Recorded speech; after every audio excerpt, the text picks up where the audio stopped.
Namaste.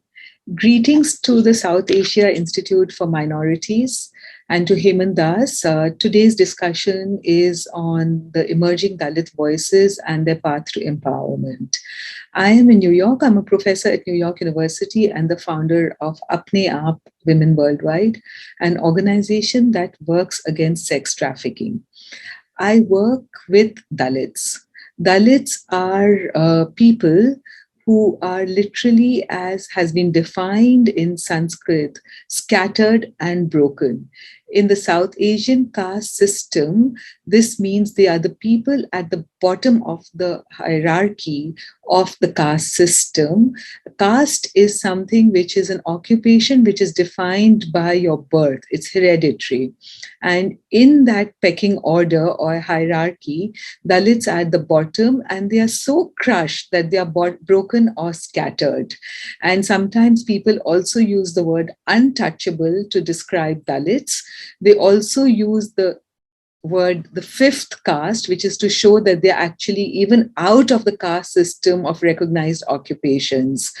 Traditionally and historically, Dalits have been performing the most menial tasks and the most essential tasks in India and Nepal and Bangladesh and Pakistan and all of South Asia, from cleaning, from agriculture to threshing to leather work to working with meat, even taking care of our dead.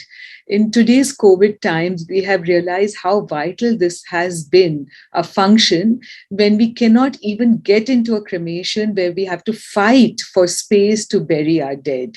So Dalits have been performing essential functions, but they have also been oppressed and crushed and made marginalized in our society for thousands of years so that those who are powerful can control them. They can control their cheap labor, and also they have been sexually exploited so that they can produce cheap labor.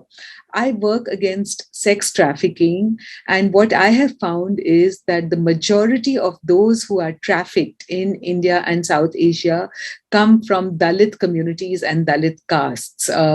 And this is because of intersecting inequalities that Dalits suffer from, that sex traffickers can prey upon them.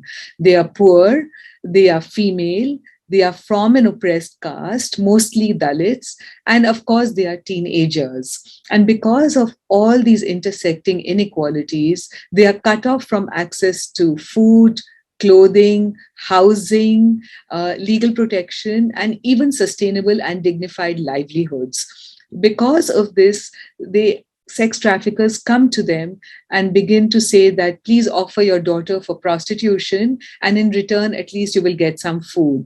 Some Dalit communities that I work with have tried to exit systems of prostitution only to be beaten back and told this is your destiny and this is what you have to do. Upper caste gangs have actually come in some villages where I work and they have chopped up the ears of Dalit women and their family members or raped them mercilessly and repeatedly, saying your destiny is to be in prostitution and you cannot get out.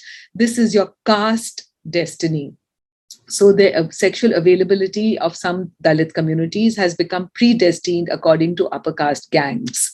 And even in spite of this, when India became independent, and thanks to the work of many social reformers like Phule, who was a social reformer in 17th century India and Maharashtra, who said that no human being has to be at the bottom of any hierarchy. All human beings are created equal and must have access to any kind of occupation, land, and dignity that any other human being has. Him and his wife Savitri Bai Phule began by educating women and children from Dalit communities so that education would become a tool for their empowerment.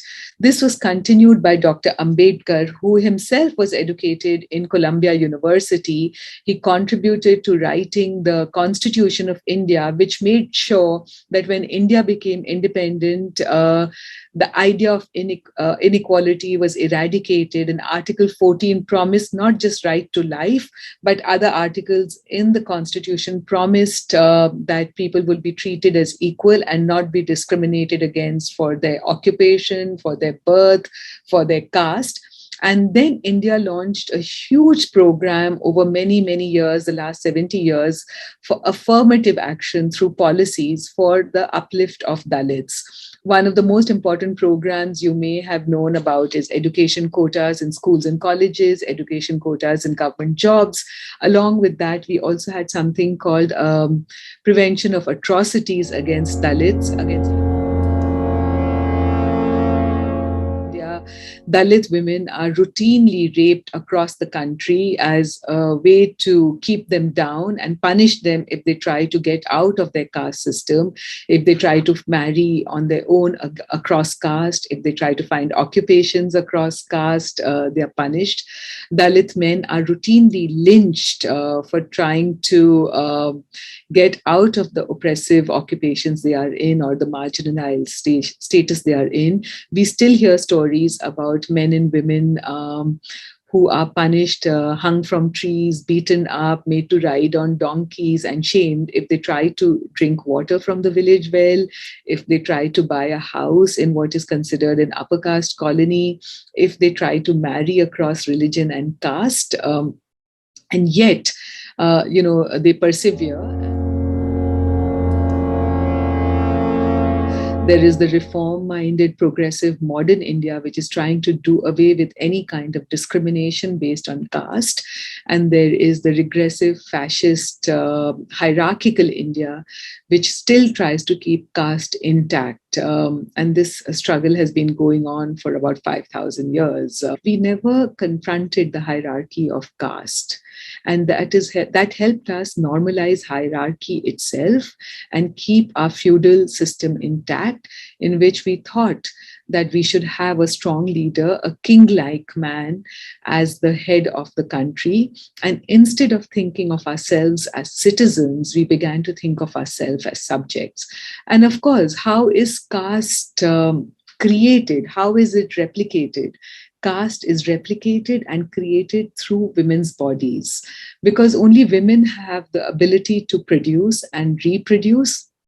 And upper caste men try to control our bodies, both of upper caste women and of lower caste and oppressed caste women, because one group of women, the upper caste women, just become labor for them in their homes as domestic workers, as rearer of children.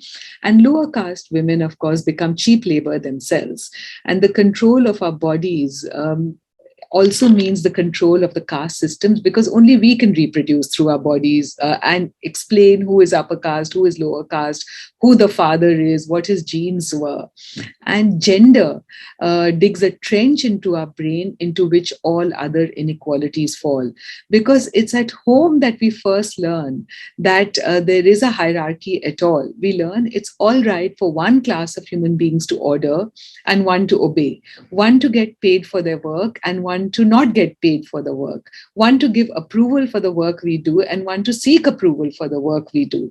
And this hierarchy that we normalize at home also makes us normalize a strong head of the family as the only power structure that we know. And whether he takes good or bad decisions, right or wrong decisions, we believe that is the way things exist.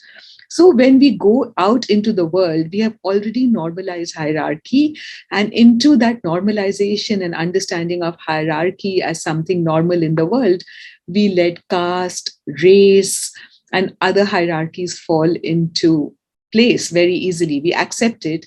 And then when we go out to vote, we begin to long for the same power structure that we grew up with at home. So we begin to long for a strong head of the family who will take decisions right or wrong.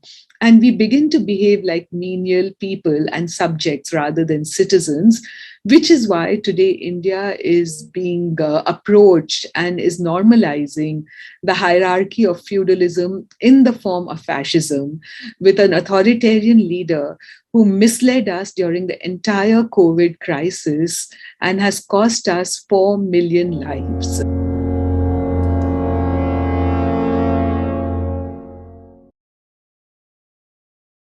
So to empower Dalits, we first have to empower women, and we have to look at what Periyar spoke about. Control of women's bodies have to be changed. Women have to be emancipated. There has to be intercaste and interfaith marriage.